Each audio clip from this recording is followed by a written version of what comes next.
Einstein के बाद हमने पाया कि यूनिवर्स में स्पीड सबसे अहम चीज है। ये कोई मामूली स्पीड नहीं है, बल्कि लाइट की स्पीड यानी 1,86,000 मील प्रति सेकंड है। ये किसी भी स्थिति में कभी नहीं बदलती। ये पृथ्वी पर हमारी जानी पहचानी चीजों से एकदम अलग है।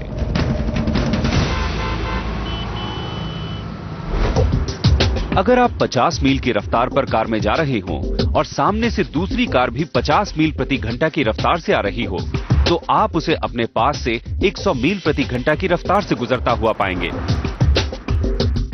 50 और 50 मिलकर हो गए 100।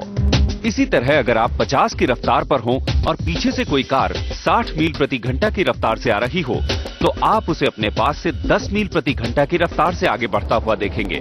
आखिर अपने पास से गुजरती इन गाड़ियों को आप उनकी असली स्पीड से अलग पर क्यों देखते हैं? इसकी वजह है कि वो हमारी रिलेटिव स्पीड से चल रही हैं। ये बात हमें समझ में आती है, लेकिन लाइट इस तरह काम नहीं करती।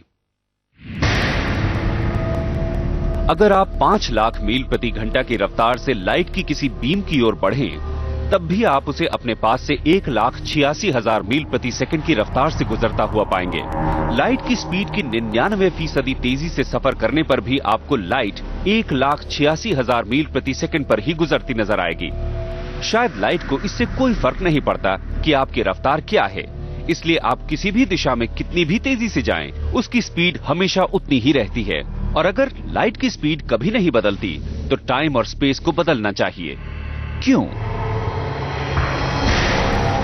स्पीड होती है डिस्टेंस ओवर टाइम। अगर दो लोगों में से एक स्थिर बैठा हो और दूसरा चल रहा हो और दोनों को लाइट की स्पीड एक जैसी लगे, तो आखिर किसी चीज पर फर्क पड़ना चाहिए, और वो चीज है टाइम। दोनों को लाइट को 1,86,000 मील प्रति सेकंड पर देखने के लिए दोनों को टाइम का अलग अलग एक्सपीरियंस होगा। यही आइंस्टाइन की थ्योरी ऑफ स्पेशल रिलेटिविटी है।